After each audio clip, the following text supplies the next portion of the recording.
बिस्मिल्लाहिर्रहमानिर्रहीम। प्यारे दोस्तों, आज का हमारा मौजू है कहानी बादशाह की 7 बेटियां की।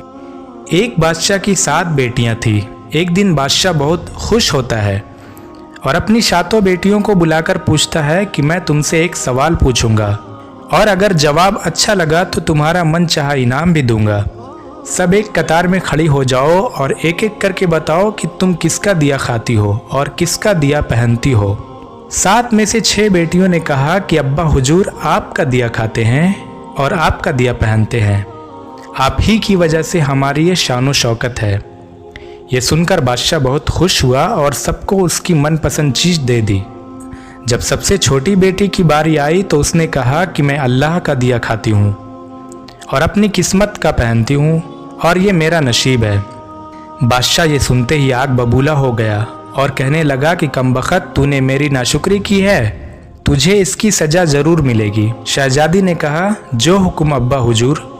बादशाह ने सिपाहियों को हुक्म दिया कि जाओ इसे जंगल में छोड़ आओ, मैं भी देखूं कि ये मेरे बगैर कैसे अल्लाह का दिया खाती है और अपने नसीब का पहनती है। शहजादी से तमाम जेवरात वापस ले लिए गए और खस्ता हाल कपड़ों में बगैर किसी साजो सामान के बादशाह के हुक्म के मुताबिक जंगल में तन्हा छोड़ दिया गया। सब सिपाही शहजादी को छोड़कर वापस चले गए। शहजादी जंगल को देखने लगी। चारों तरफ दरख्त ही दरख्त थे और दोपहर से शाम होने वाली थी कि शहजादी ने सोचा कि क्यों न कुछ लकड़ियां जमा कर लूं ताकि रात को आग जलाऊं, फिर कोई जंगली जानवर पास नहीं आएगा और रात भी गुजर जाएगी। शहजादी जंगल में लकड़ियां ढूंढने चल पड़ी। उसकी नज़र एक झोपड़ी पर पड़ी जहां बाहर एक बकरी बंधी हुई थी और अंदर से खांसने की आवाज़ आ रही थी। पहले तो शहजादी बहुत हैरान हुई कि इतनी वीरान जगह पर झोपड़ी। जब वो झोपड़ी के अंदर दाखिल हुई तो क्या देखती है कि एक बूढ़ा आदमी एक चारपाई पर लेटा है और खांसते खांसते पानी पानी पुकार रहा है।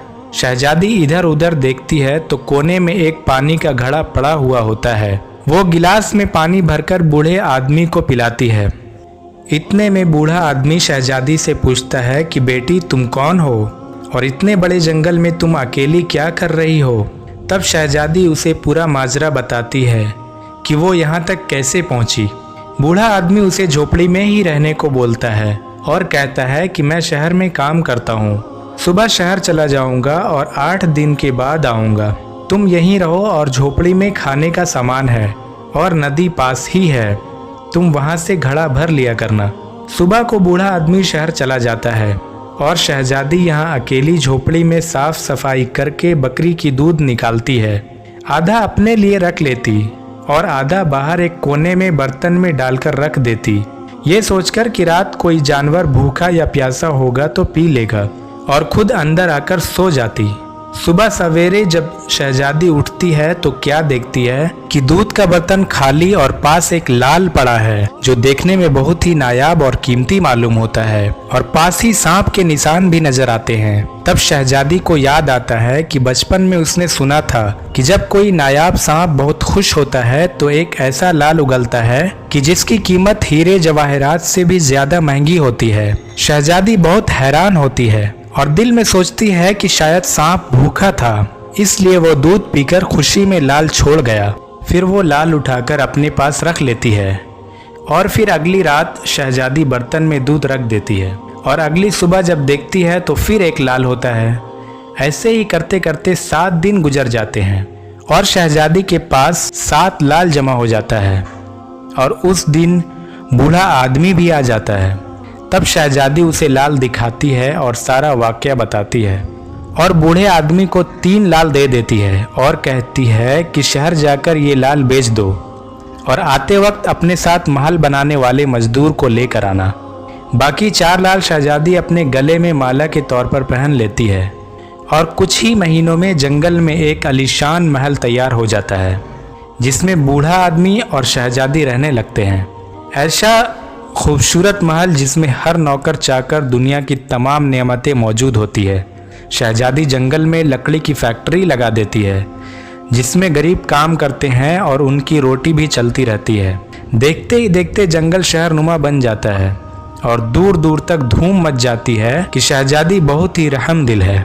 ये खबर ऐसे ही बादशाह तक पहुंचती है तो बादशाह के दिल में इश्तियाक होती है कि मैं देखूं तो सही कौन से मुल्क की शहजादी है जिसकी इतनी तारीफ है। बादशाह सिपाहियों के हाथ पैगाम भेजता है शहजादी से मिलने का। ये शहजादी के सिपाही जब शहजादी को बताते हैं तो शहजादी ये हुक्म देती है कि बादशाह सलामत एक ही शर्त पर हमसे मिल सकते हैं कि वो अपनी तमाम बेटियों के साथ आए। सिपाही जाकर बादशाह को पैगाम दे देते हैं। एक दिन बादशाह अपनी तमाम बेटियों के साथ शहजादी के महल जाता है। शहजादी उन सब से चेहरे पर नकाब पहनकर मिलती है और उनके लिए 7 रंग के खाने पेश करती है और हर खाने के साथ उसी रंग का जोड़ा जेवरात पहनकर आती है। महल की शानो शौकत, खूबसूरती और शहजादी का अंदाज बादशाह और बाकी तमाम शहजादी को बहुत हैरान और मुतासिर करता है।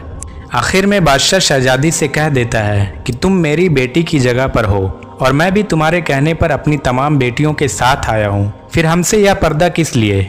बहुत इसरार पर शहजादी कहती है ठीक है, मैं तैयार होकर आती हूँ। सब शहजादी आपस में शरगोशी करने लगती है कि इतनी तो तैयार है, इतने महंगे जेवरात पहने हुए हैं, अब और कितना तैयार होकर आएगी।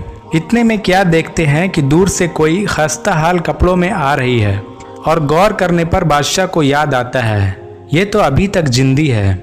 मैं तो सोचता था कि इसे जंगल के जानवर खा गए और जब मैंने अपने सिपाहियों को इसकी खबर लेने भेजा था तब उन्होंने ही बताया था कि वहाँ शहजादी का कोई नामो निशान नहीं है। तो यह कैसे मुमकिन है। बादशाह खुशी से झूम उठता है और कहता है कि शहजादी को बुलाओ, मैं तुम्हें शहजादी से आज़ाद करवा के ले जाऊंगा, चाहे वो तुम्हारी कीमत में मेरी सारी बादशाहत मांग ले। यह सुनते ही शहजादी बोलती है नहीं अब्बा हुजूर, मैं ही वो शहजादी हूँ।